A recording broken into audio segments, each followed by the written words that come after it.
Assalamualaikum warahmatullahi wabarakatuh. Selamat sore pemirsa TVRI Jambi dimanapun Anda berada. Dan tentunya senang sekali saya, Doni Yusra, dapat kembali hadir menyapa Anda dalam program Rumah Demokrasi. Dan tentunya menjelang pemilu 2024 ada beberapa hal yang tentu perlu dijamin. Salah satunya adalah menjaga stabilitas publik tentunya. Mengingat gesekan di dalam penyelenggaraan pemilu mungkin saja terjadi. Begitu juga dengan konflik-konflik di dalam penyelenggaraan pemilu. Dan tentunya dalam hal ini peran partai politik juga penting untuk menjaga stabilitas publik. Dan untuk mempertanyakan komitmen dan tentunya mengulas hal tersebut, telah hadir bersama kita di studio TVRI Jambi 3 narasumber yang nanti akan berdialog dan juga tentunya berdiskusi bersama kita. Yang pertama kami telah mengundang Sekretaris BSPN PDIP Provinsi Jambi, Bang Akmaluddin. Assalamualaikum, selamat sore Bang. Waalaikumsalam warahmatullahi wabarakatuh. Sehat Bang ya? Alhamdulillah sehat. Baik. Pemirsa, kami telah mengundang juga ke studio TVRI Jambi Ketua Pimpinan Daerah PKN Provinsi Jambi, Bang Mirzal Muharroma. Assalamualaikum, selamat sore Bang Roma. Sehat Bang? Alhamdulillah sehat. Baik. Juga ini telah hadir nih di studio TVRI Jambi, pelaksana tugas Ketua Gerakan Pemuda Ka'bah Provinsi Jambi, Bung Ade Mardan. Apa kabar Bung Ade? Alhamdulillah baik. Baik ya, baik. Pemirsa, selama 60 menit ke depan nanti kita juga akan berdialog dan berdiskusi berkaitan dengan menjaga stabilitas publik, dan tentunya di studio TVRI Jambi telah hadir nih audiens kita dari mahasiswa UIN Sultan Saifuddin Jambi. Gimana? Tepuk tangannya mana dong buat TVRI Jambi? Baik, nanti kita juga akan berdiskusi bersama adik-adik mahasiswa. Baik, saya langsung ke narasumber nih. Saya ke PDIP dulu. Tentu partai politik itu harus langsung Bang. Kalau ada yang bilang kalau ngobrol dengan partai orang parpol itu mesti langsung, nggak bisa itu diputar-putar. Kalau diputar-putar kita lebih diputar katanya kan gitu. Komitmen PDIP dulu nih, akan menjaga pemilu ini untuk tetap damai. Bagi kami PDI Perjuangan bahwa konteks pemilu ini adalah amanah konstitusi. Oke. Ya. Ketika konstitusi, maka itu harus kita jaga dengan baik. Persoalan perbedaan pilihan di masyarakat, perbedaan penentuan sikap memilih calon, itu sunnatullah. Karena memang perbedaan-perbedaan itulah sesungguhnya memang yang terjadi. Kalau tidak berbeda, tidak asik. Ya kan? Itu yang pertama. Yang kedua, tentu yang paling kita dorong adalah bagaimana masyarakat atau pemilih dia cerdas. Oke. Di dalam konteks pemilu tidak ada terkait dengan hoax, apalagi black campaign. Nah, itu yang kita jaga. Tetapi bagi kami PDI Perjuangan itu berkomitmen bahwa pemilu ini harus damai, pemilu ini harus mencerdaskan, dan pemilu ini harus menjadi laboratorium politik Indonesia untuk masa depan, bahwa inilah demokrasi sesungguhnya. Dan PDIP menggaransi itu. Menggaransi itu. PKN, gimana Bang komitmennya? Sama seperti PDI. Kami di PKN yakin bahwa pemilu ini akan sangat damai. Karena masyarakat Indonesia saat ini sudah sangat cerdas. Ya. Artinya pemilu ini pesta demokrasi. Ya. Bukan untuk bentrok atau berbenturan. Dan kami dari PKN memastikan seluruh kader PKN akan mendukung stabilitas politik, keamanan dan kenyamanan kita berpemilu 2024. Kalau kebijakan partai sendiri juga berkomitmen sama? Sangat. Jadi artinya kita menghindari di dalam internal maupun penentuan caleg kemarin, kita hindari itu. Potensi-potensi konflik kita hindari, Pak. Tentunya, baik. P3, Bung Ade. Senada dengan kawan-kawan dari PDI. Ini senada terus ini sepertinya ya. Koalisi. Karena koalisi. Koalisi. Oke. Jadi P3 secara khusus menitik beratkan kepada kader-kadernya yang hari ini berkontestasi di dalam pemilihan legislatif untuk menjaga stabilitas dan keamanan serta politik yang damai dan santun serta politik bersih. Dalam arti kata, kader-kader P3 diharamkan untuk melakukan hal-hal yang dilarang oleh aturan yang ada yang berlaku di Republik ini. Dan itu komitmen P3? Dan itu komitmen P3. Dan kita akan memberikan sanksi tegas jika ada nanti kader-kader yang melakukan pelanggaran di lapangan ketika dalam bersosialisasi dalam menghadapi pesta demokrasi 2024 nanti. Ya, baik. Saya ke Bang Akmal. Bang, kalau kita mau tarik lebih dalam ya, di saat kita berbicara politik, walaupun tidak semua orang sependapat dengan menafsirkan politik dengan sebegitu sederhananya. Mengatakan bahwa politik itu ya secara sederhana cara untuk mencapai suatu tujuan. Nah, tujuannya, tapi kan tidak dibahas caranya seperti apa. Menjelaskan cara mencapai gitu ya. Nah, kemudian dalam persoalannya ya kita sepakat lah bahwa semua partai politik, terutama yang hadir hari ini kan tadi sudah menyatakan komitmen untuk menciptakan pemilu damai, tapi persoalan di dalam penyelenggaraan. Tidak sedikit akhirnya persoalan-persoalan ini muncul dan justru menimbulkan ketidakstabilan kondisi masyarakat. Nah, salah satunya Bang, ini kan mendekati pemilu ini, paling dekat, paling sering Abang sudah sempat menyinggung tadi, mengenai hoax. Nah, di PDIP sendiri, atau dalam konteks pandangan PDIP sendiri, memandang ancaman hoax dalam pemilu 2024? Bahwa kami melihatnya, ketika informasi-informasi hoax yang disebarkan, baik itu untuk lawan politik maupun sesama internal partai, Sesama internal? itu sering kita lihat terjadi. Oke. Tetapi bagi kami, bahwa PDI Perjuangan berkomitmen bahwa politik itu harus sehat, ya. Politik itu harus mencerdaskan. Ya. Dan politik itu juga kita dorong bagaimana merebut kekuasaan itu secara konstitusional. Ya. Ketika kita merebut kekuasaan itu secara konstitusional, maka tahapan step by stepnya harus kita jalankan dengan baik. Ya.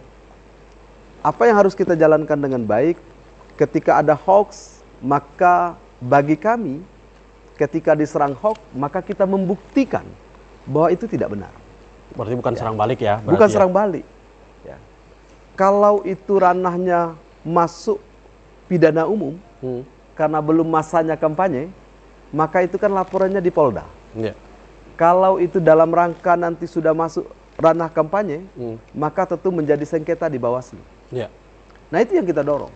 Bahwa secara regulasi ini sudah diatur semuanya. Artinya akan menanganinya dengan saluran-saluran hukum yang telah ada. Iya. Karena kita bahwa merebut kekuasaan itu harus secara konstitusional. Ketika merebutnya secara konstitusional, proses melewatinya, ya, proses mengambil kekuasaan itu juga harus melalui jalur-jalur yang memang konstitusional. Tidak bisa misalnya ketika dia menyebar hoax, kita cari, Ya. kemudian kita datangi, kemudian kita pukul, itu tidak zamannya lagi. Zamannya hari ini bahwa hukum itu harus ditegakkan. Baik. Nah, Baik, itu kondisi. Saya ke PKN. Ya, di saat kita berbicara ideal ya tentu kita sepakat ya dengan Bang Akmal Bang ya. Tapi dalam konteks seperti ini, di saat kita berbicara realita, masih ada yang masih ada sih.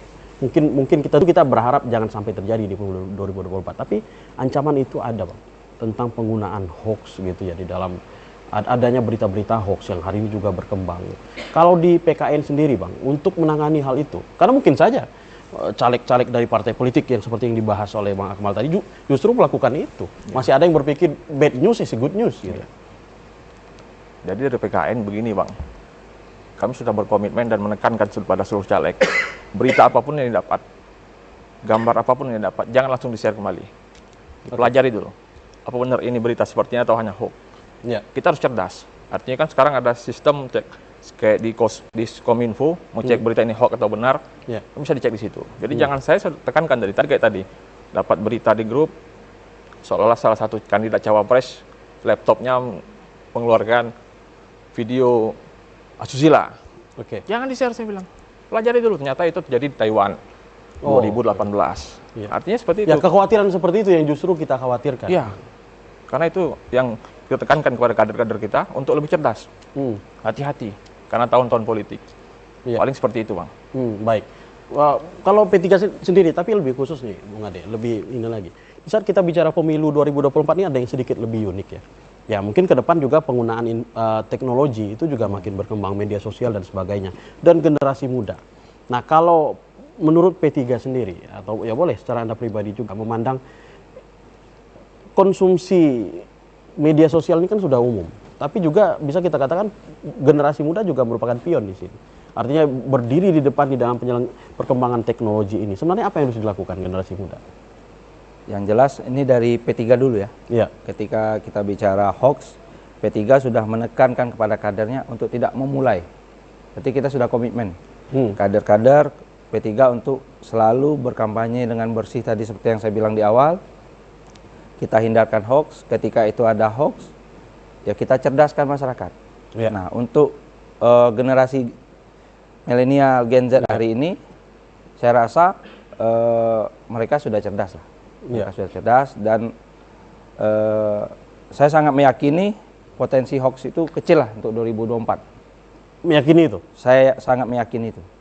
Karena atas dasar bahwa pemilih kita makin cerdas seperti itu? Karena pemilih kita semakin cerdas dan partai politik hari ini juga seluruhnya berkomitmen untuk menjaga pemilu ini tetap damai dan tanpa hoax. Baik. Bang Akmal, tentu kita sepakat ya bahwa pemilih kita makin cerdas. Karena pemilu kita ini kan semakin dewasa lah, kita mengatakan begitu. Pemilu langsung ini kan makin dewasa. Dan kemudian tentu masyarakat semakin memahami di dinamika perjalanan pemilu dan sebagainya. Tapi ada juga yang berpandangan gini dalam beberapa hal. Ya mungkin masyarakatnya sudah cerdas. Tapi kalau justru elit-elit justru menampilkan hal-hal yang tidak cerdas gimana?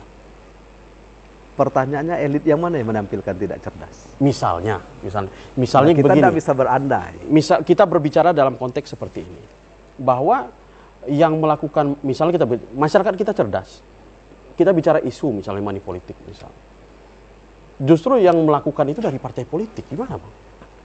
Yang perlu, Tentu kita tidak menginginkan, kita Ya. tidak bicara kita yang hadir di sini misalnya.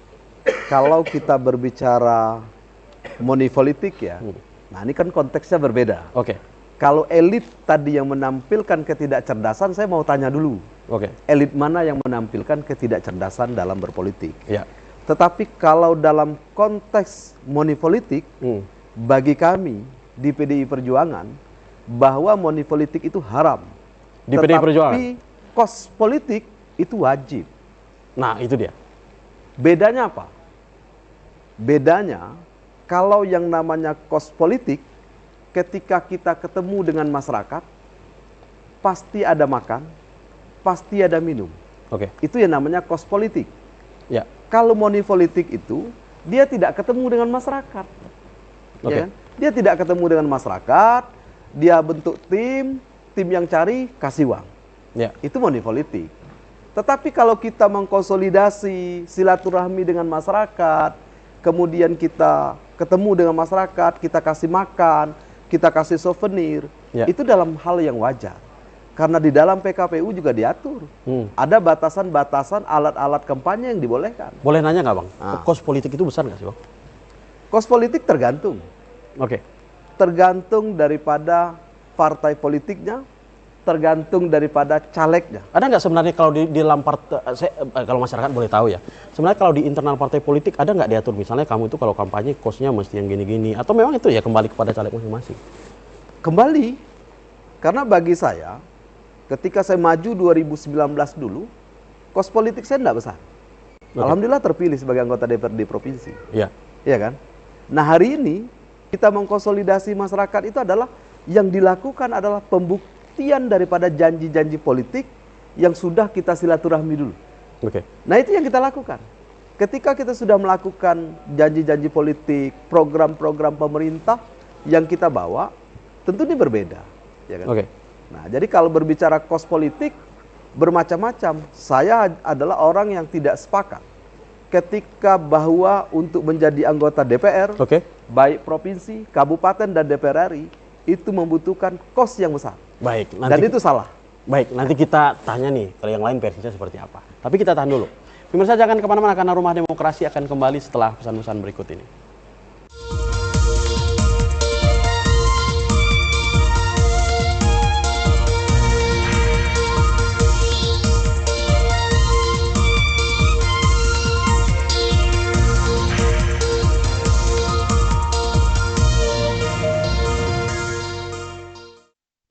Baik, terima kasih pemirsa masih bersama kami dalam program Rumah Demokrasi, dan di samping audiens kita, kami juga mengundang Anda untuk berpartisipasi bersama kami melalui line telepon 66385. Baik, saya ke PKN.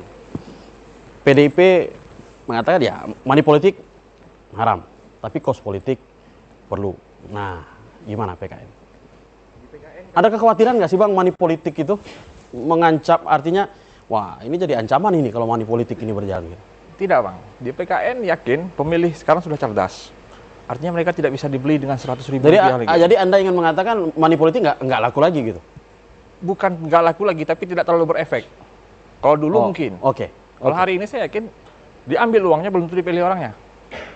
Karena di PKN bukan partai yang berdana besar. Kami partai gotong royong. Oke. Partai gotong royong, partai baru. Jadi Oke. kalau mengandalkan politik uang, kami pasti kalah. Kalau itu yang tolak ukur kemenangan di situ, kalah kami. Oke. Tapi kami yakin pemilih sekarang sudah cerdas-cerdas. Tapi kalau bicara pemilu sebelumnya, ada kekhawatiran nggak sih, Bang? Kalau pemilu sebelumnya saya nggak bisa ngomong karena saya belum jadi ketua partai, Bang. Oh gitu ya. Baru hari ini kan. Tapi kalau bicara kos politik, tadi kan Bang Akmal sempat bahas ya. Kalau kos politik itu kan kalau versi beliau sih kan ya satu yang lumrah lah. Suatu Iya, yang memang bukan harus ya mungkin Bang ya. Tapi suatu yang lumrah dalam proses gitu. Oh wajib. Nah, betul. kalau PKN Ya kos politik betul, Bang. Kalau kita keluarnya mau isi minyak mobil kan harus pakai uang. ya itu paling kecil itu ya. Nah, paling kecil itu. Iya. Artinya kalau kos politik pasti itu. Tapi kami karena partai gotong royong, seandainya saya hari ini nggak punya uang, saya minjam uang kawan saya dulu, pinjam dulu. Oh, saya barusan mau tanya bagaimana kalau jika ada orang yang nggak punya uang tapi ingin maju dari partai Anda misal. Di PKN tempatnya, Bang. Di PKN tempatnya. Asal artinya tidak perlu dengan uang di PKN. Ayo kita turun silaturahmi ke warga. Oke. Silaturahmi karena saya yakin sekali hari ini pemilih sekarang sudah sangat cerdas. Oke. Berapapun uang kita ambil, kalau hati yang nggak cocok, uang diambil, belum tentu dipilihnya. Jadi tidak merasa, ya artinya masyarakat kita udah cerdas dan Tidak terlalu jadi ancaman bagi tidak kami. P3. Kalau P3 Kita sendiri, bicara money politik dulu, Ya. Bang Ade. money politik haram. Oke. Jelas itu hukumnya untuk P3 dan kader-kader yang berkontestasi dalam pileg di 2024 nanti. Hanya saja P3 sudah melakukan BIMTEK untuk kader-kader di bawah. Bagaimana nanti menarik simpati, mencari suara. Nah, tentu itu mengeluarkan biaya. Nah, itu tadi yang disampaikan Bang Akmal dan Bang Roma, kos politik. Nah, Oke. ini Nah, bicara itu tuh. Kos politik ya kalau versi Bang Akmal ya nggak besar lah sebenarnya harusnya. Tetapi dia kalau bahasa tadi wajib, sepakat nggak? kalau kos politik harus. Harus ya. Harus. Beda tipis lah ya Bang wajib dengan harus itu. Karena kalau wajib itu tidak dilakukan berdosa. Nah, kita harus. Nah, nanti kita akan bantu caleg-caleg kita di bawah Oke. ketika mereka terkendala, ya karena ini untuk perjuangan partai, kita akan subsidi dari Dari partai. provinsi, dari partai. Oh, dilakukan seperti itu. Ya, untuk provinsi Jambi kita lakukan. Ya, misal mereka bersosialisasi nih, Ya. caleg kabupaten. Ya. Nanti kita utus nih, caleg provinsi atau caleg RI yang bantu.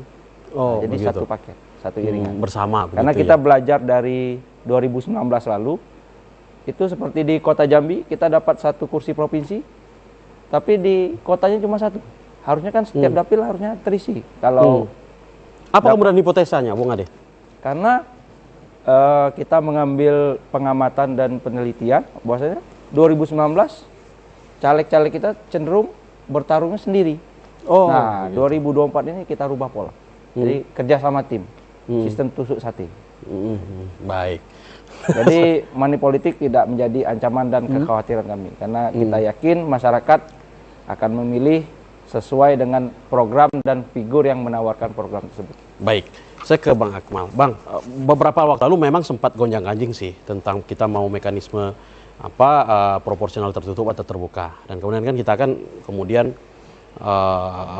memutuskan proporsional terbuka. Nah, positifnya ada tentunya. Tetapi ada juga kekhawatiran beberapa orang, Bang. Kalau dengan terbuka, akhirnya juga bukan hanya proporsional terbuka, pertarungannya juga akan terbuka. Kita tidak hanya berbicara antar partai ini, Bang, antar caleg di dalam satu partai. Lalu bagaimana sebenarnya kemudian PDIP sendiri itu memastikan nih persaingan antar caleg itu fair gitu? Pertama, yang membuktikan bahwa persaingan itu fair, maka bisa dilihat dari komposisi nomor urut. Oke. Ya. Maksudnya? Dalam penentuan nomor urut di PDI Perjuangan, tidak ada satupun nomor urut kecil itu adalah orang yang baru masuk ke partai. Oke. Pasti Kecil maksudnya nomor urut 1. Oke.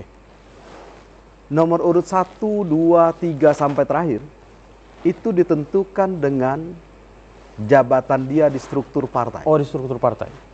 Termasuk lama di partai politik juga? Termasuk lama di partai politik itu menjadi pertimbangan. Iya. Kenapa kita katakan seperti itu? Ketika gonjang-ganjing sistem pemilu terbuka, sistem pemilu tertutup, Iya. PDI Perjuangan adalah satu-satunya partai yang mendorong sistem pemilu tertutup. Iya. Kenapa kita katakan harus sistem pemilunya adalah tertutup? supaya pemilu itu betul-betul demokratis, tidak ada lagi berbicara money politik di tingkat masyarakat, tetapi yang dijual itu adalah partai. Oke. Dengan komposisi calegnya 1, ini 2, ini 3 ini. Ya. Hari ini dengan persaingan terbuka, bagi PDI Perjuangan juga tidak masalah. Karena mulai dari 2009, 2014, dan 2019 kemarin, pertarungannya juga sama.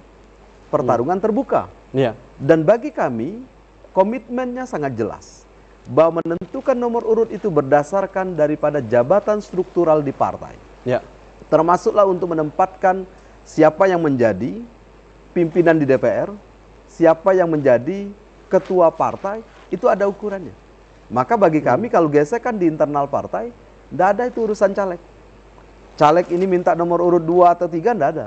Karena rumusnya jelas. Rumusnya jelas, hitungan peraturan organisasi itu berjalan. Jadi udah bisa tahu nih, saya bakalan nomor berapa. Sudah, gitu. kita akan sadar diri dan kita tidak akan minta. Itu sebenarnya tujuannya apa sih, Bang? Supaya apa? Supaya memang orang-orang yang dicalonkan sebagai calon legislatif dari PDI Perjuangan adalah orang-orang yang betul-betul memahami ideologi partai. Yang memahami tujuan partai ini, perjuangannya apa. Oke. Dan inilah yang kita jual ke masyarakat. Baik. Nah, Baik. kalau tidak seperti itu, ini sulit. Kita akan comot. Siapa jadi pengusaha, comot masuk sebagai caleg. Nah, enggak. Nah, dalam konteks pemenangan tentu punya strategi masing-masing. Masing-masing gitu ya. Tetapi bagi kami jelas wilayah pembagian garapan itu tuntas. Baik. Ada pemetaan wilayah yang kita bagi, si A segmennya ini, si B segmennya ini. Baik. Kalau PKN sendiri, Bang, ini kan ya bisa kita katakan pengalaman pertama nih PKN gitu pemilu. Tentu tapi pemetaan potensi itu kita semua meyakini pasti sudah dilakukan semua partai politik. Nah, berkaitan dengan tadi, Bang, ya kalau persaingan antar partai itu hal yang pasti. Tapi yang kedua lagi yang tadi antar caleg. Lalu bagaimana sebenarnya memanage itu, Bang? Ya, jadi di PKN kami buat sistem sama kayak di PDI tadi. Iya. Kami buat merit point terkait oke. nomor urut. Artinya kredibilitas, kapabilitas mereka kita lihat untuk penentuan nomor urut kecil, besar. Ada konflik nggak sih, Bang, dalam proses itu? Biasalah konflik-konflik kecil. Oh, gesekan lah ya. Gesekan kadang kan, oh saya juga ini loh, potensi saya gede loh di sini ya. Tapi kan akhirnya kita nilai, Pak. Iya. Kita nilai, Bang, dengan benar-benar kita nilai. Oh, gini kelebihannya di sini, kekurangannya di sini. Satu, akhirnya selesai sekarang clear. Terkait antar caleg, kami sudah buat sistem siapa yang di ranking 2 nanti. Ranking 2, ranking 3. Di misalnya Dapil 1 misalnya, Dapil 1 Kota Jambi duduk 1 kursi. Ranking 2, ranking 3-nya itu dapat gaji dari yang duduk. Oh, begitu? Ya, jadi Itu kebijakan partai? Kebijakan partai. Secara nasional? Hari ini kami Jambi yang Oh, buat. Jambi yang Artinya, membuat kebijakan. tapi dengan capaian minimal. Maksudnya? Minimal dia capai misalnya 500. Jadi 500 plus 1, 500 plus 1 ke atas, maka itu nanti dikompensasi di tiap bulan setelah mereka dilantik. Artinya, berasal dari? yang duduk. Oh, begitu. Yang duduk harus merelakan sebagian rezeki beliau untuk ranking 2 dan ranking 3. Apa sebenarnya tujuannya, Bang? Kalau boleh masyarakat biar tahu. Biar kompak, artinya jangan ada perpecahan di dalam ini. Karena target kita kursi. Ya. Kursi, kalau kita nggak punya kursi, kita konflik di bawah, ya untuk apa? Kita aja belum mulai udah gontok-gontokan, sementara kayak kita yang kursi. Ketika kita mewakili rakyat kan perlu kursi. Ya. Jadi itu, ayo kita kerjasama, di Dapil 1 misalnya, si A, si B, si C, ayo silakan, kejar ranking 1, ranking 2, ranking 3. Ketika kalian ranking 1, kalian yang duduk. Tapi ada tadi? Ya, ketika ranking 2, ranking 3 dengan suara capaian minimal, ya alhamdulillah. Minimal 500 tadi misalnya minimal gitu 501. Jadi kami buat sistem seperti akhirnya tidak ada konflik. Semuanya semangat bekerja. Karena ada capaian mereka sendiri, walaupun nggak duduk, ranking 2 misalnya. Ya. Nggak duduk, tapi kan saya dapat gaji. Dapat kompensasi lah tiap bulan selama 5 tahun. Itu yang buat caleg kami penuh, alhamdulillah. Baik. Sistem itu yang kami buat. Oke. P3. Gimana, Bung Ade? Ya, potensi konflik kan bisa saja, Bung Ade. Apalagi tadi sempat dibahas tadi, Bang Akmal kan sempat bilang bahwa di PDIP sampai kepada pemetaan wilayah gitu ya. Gimana memaknai itu, P3? Kalau P3 sendiri bicara konflik, kita sudah minimalisir dari awal. Oke. Mulai dari perekrutan caleg, kita sistem tertutup. Oke. Jadi kita tidak membuka pendaftaran, kita khususkan di internal dahulu. Internal dulu? Ya, baru nanti kita undang tokoh-tokoh ini loh P3, ini platform partainya, dan ini yang bisa diperjuangkan melalui P3, dan ini kompensasi nanti yang akan didapat ketika nanti para tokoh, baik itu tokoh masyarakat, tokoh muda, milenial yang bergabung di P3 untuk mencari suara, memenangkan partai. Ini tawaran kita. Nah, senada dengan PKN. Kalau PKN mungkin hari ini baru di Jambi, kalau kita sudah secara nasional. Gimana kebijakannya? Dan itu kita tetapkan dalam Rapimnas. Bicara masalah kompensasi tadi. Sehingga caleg kita hari ini, kader kita hari ini, itu termotivasi saling bahu-membahu untuk mengejar satu kursi. Dan yang sudah ada kursi, itu semangat untuk mengejar 2 kursi. Karena kalau hari ini misalnya dapat 500.000 sebulan, kalau 2 kursi jadi 1 juta.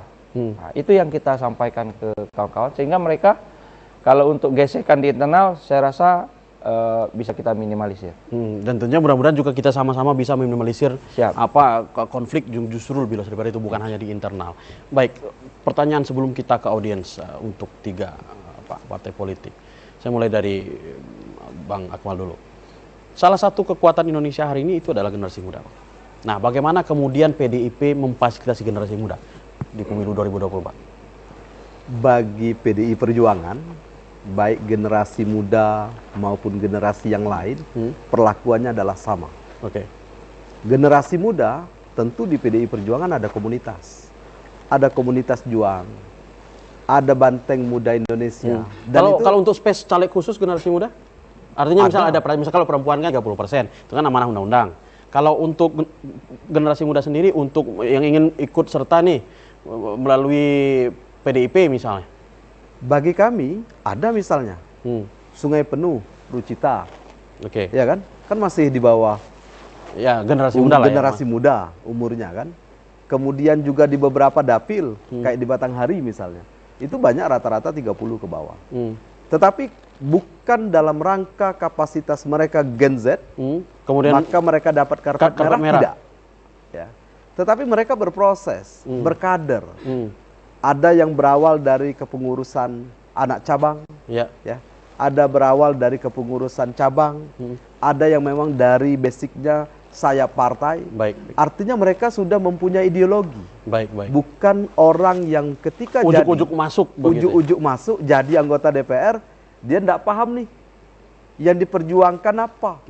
Nah itu yang tidak mau. Kita tahan dulu. Gitu. Baik, kita tahan dulu. Pemirsa jangan kemana-mana karena Rumah Demokrasi akan kembali setelah pesan-pesan berikut ini.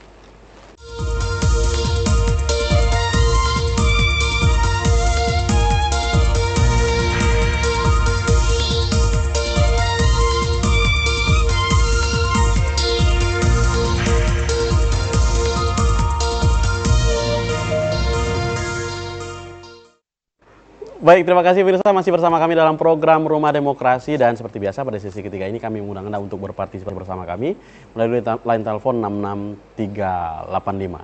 Baik, sebelum menelpon mungkin dari audiens silakan. Ya, silakan berdiri. Izin baik, nama saya Yodi Putra Arianto, saya berasal dari kampus Universitas Islam Negeri Sultan Taha Saifuddin Jambi. Nah, di sini izin ada 3 narasumber, saya ingin bertanya secara langsung. Bagaimana sih peran partai politik itu mengajak generasi muda dalam menjaga kestabilan dan demokrasi tersebut? Terima kasih. Ya, mungkin ada lagi sekaligus. Silakan. Terima kasih. Perkenalkan, nama saya Hadi Maulana dari kampus UIN Jambi. Pertanyaan saya adalah apa yang bisa dilakukan oleh masing-masing partai ketika melihat nanti di lapangan rupanya para caleg ataupun para usungan untuk yang akan dipimpin itu terdeteksi melakukan money politik, ataupun bagaimana cara dari masing-masing partai sendiri. Terima kasih. Baik, satu lagi mungkin bisa satu. Perwakilan perempuan. Baiklah, perkenalkan nama saya Nur Afia. Sesuai dengan penjelasan yang telah dijelaskan sebelumnya bahwa adanya kos politik dan money politik. terlepas dari kos politik, pertanyaan saya di sini adalah, dapatkah Bapak menggaransikan bahwa partai tahun ini itu tidak ada lagi yang namanya money politik? Sekian, terima kasih. Lagi-lagi garansi. Masih ada keraguan berarti kalau bicara garansi kan. Kita mulai dari ujung dulu nih. Tadi kalau kita mulai dari sini berarti kita mulai dari ujung. Tinggal tadi Bung Ade, mungkin boleh dirangkum. Jadi kalau untuk P3, peran kita dalam mengajak generasi muda menjaga stabilitas politik, Ya. kita di DPW, di setiap kantor tingkatan provinsi, DPP maupun DPC, sering mengajak kawan-kawan mahasiswa itu untuk diskusi dan memberikan ruang kepada adik-adik mahasiswa untuk studi lapangan di P3. Studi lapangan.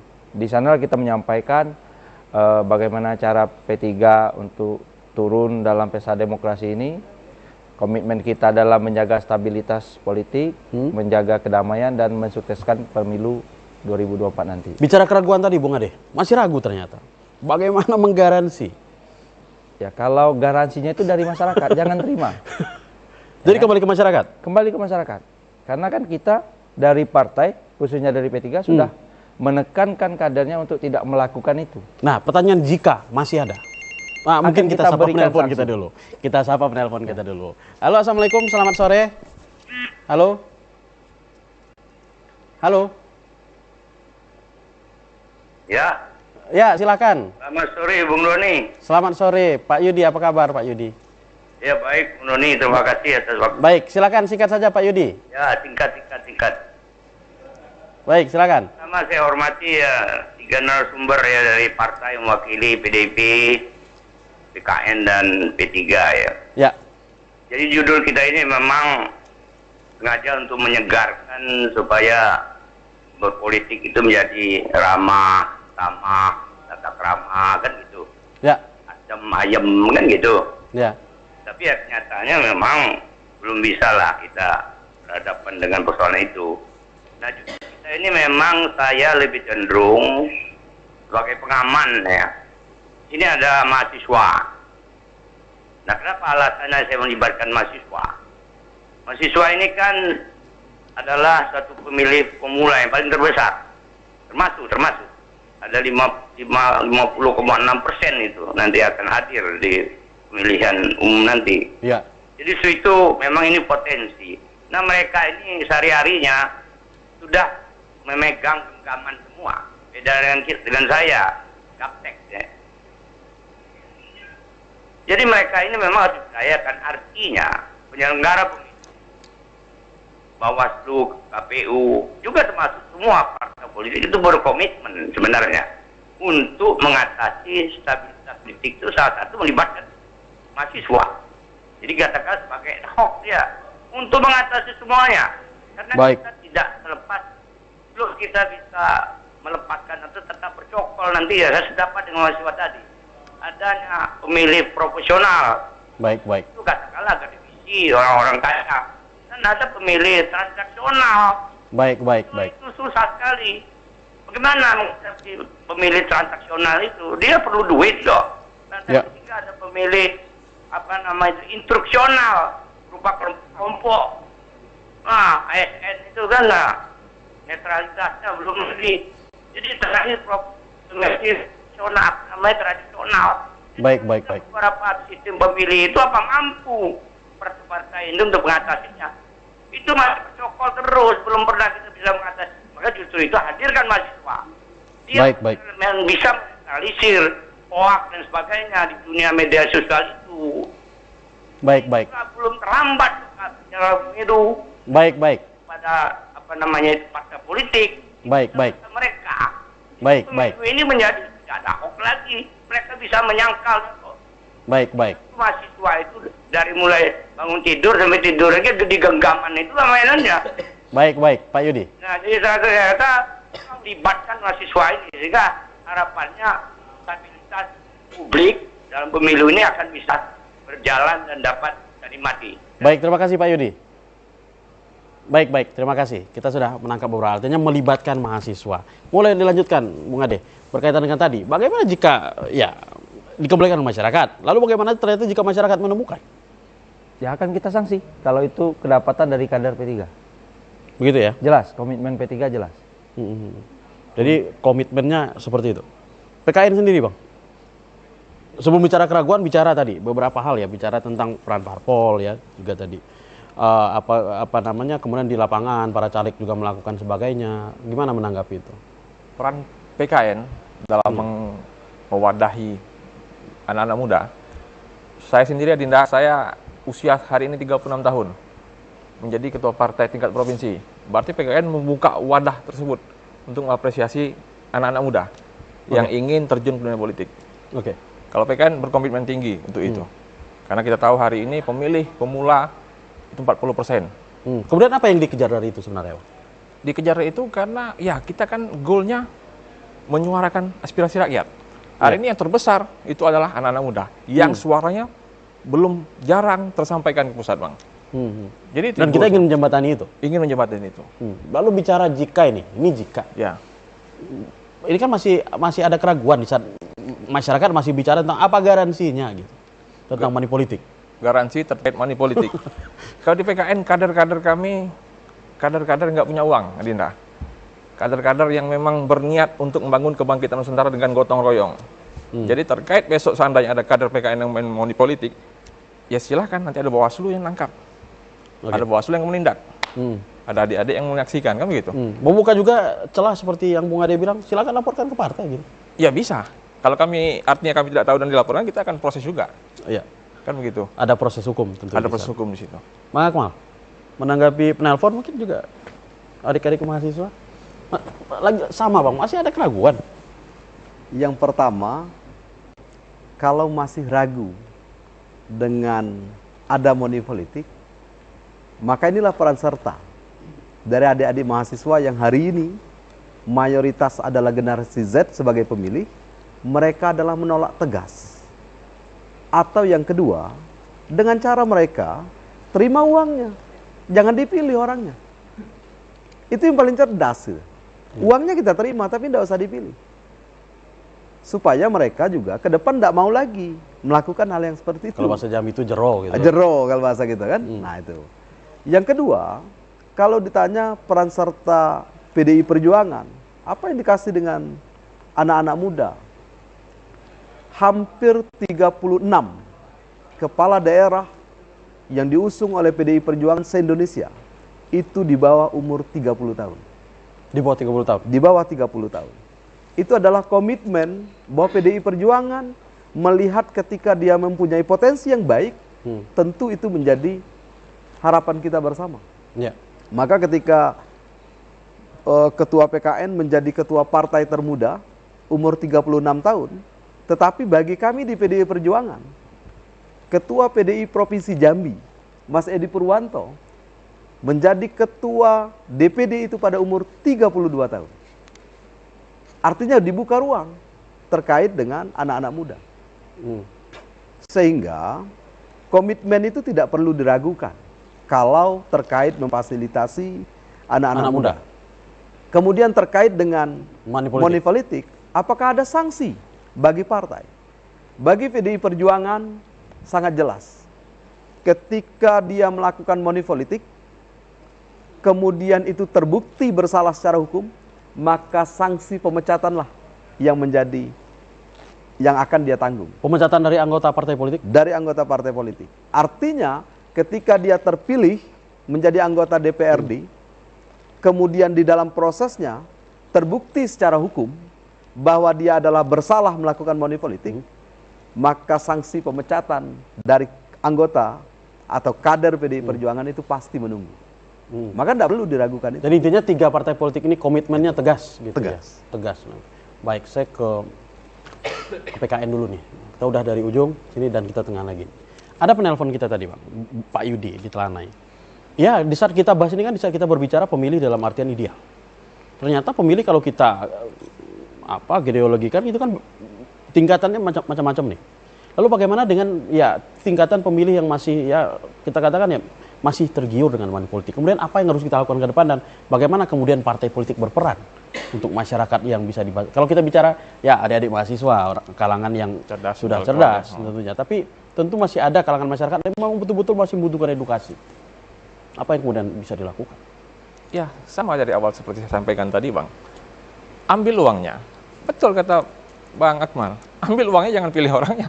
Kata Jambinya jero akhirnya mereka kan, habis duit aku udah dipilih orang. Kan itu. Harus cerdas. Ketika mereka emang, ya kita kan nggak mungkin bisa mengontrol semuanya.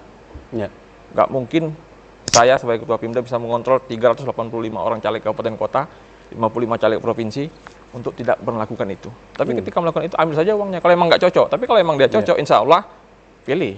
Insya Allah dia amanah. Kan begitu. Paling itu, Bang. Karena kontrol untuk lebih luas itu kan di masyarakat sebenarnya. Baik.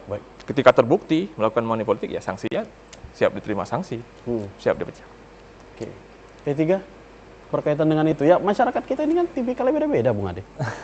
Bagaimana kemudian kita kan berbicara dalam konteks ideal.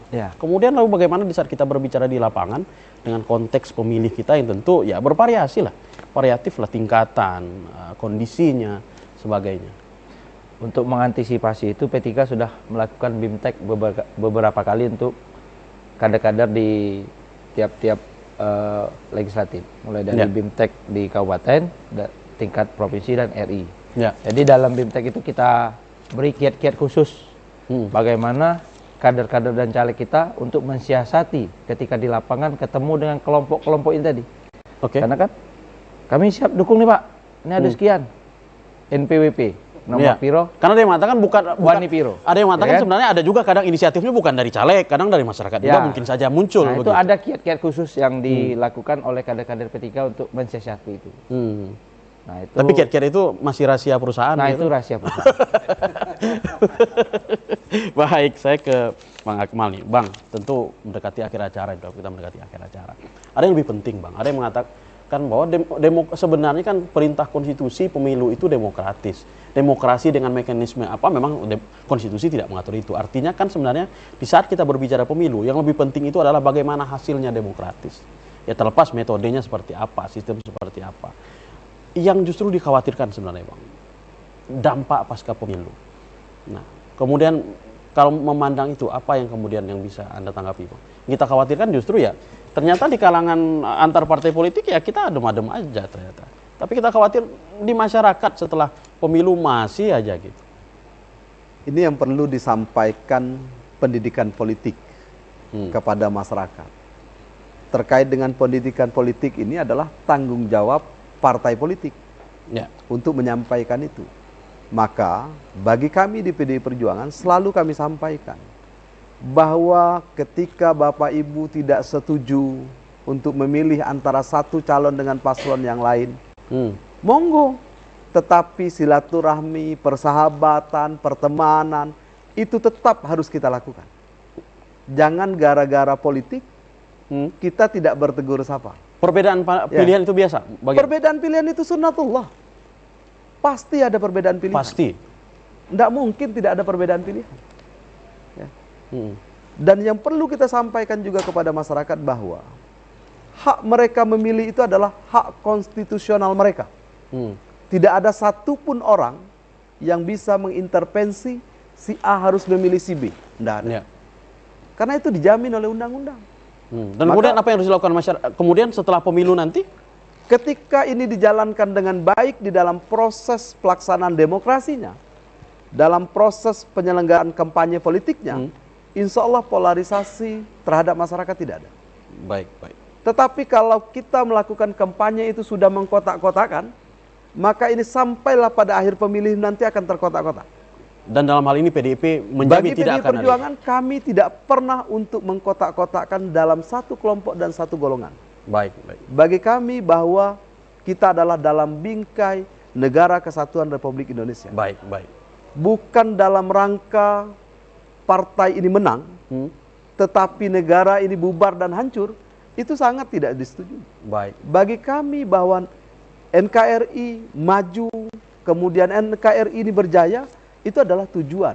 Baik. Supaya masyarakat kita juga bisa sejahtera. Baik. PKN sendiri, Bang, menanggapi? Ya, jadi gini, betul kata Bang Akmal. Saya kembali mengutip beliau, karena apa yang saya sampaikan sudah sampaikan beliau duluan. Makanya tadi dikasih kesempatan, abang lagi duluan. Kan gitu. Siap. Kita harus menyampaikan ke bawah, ini pesta demokrasi. Ya. Pesta demokrasi 5 tahunan.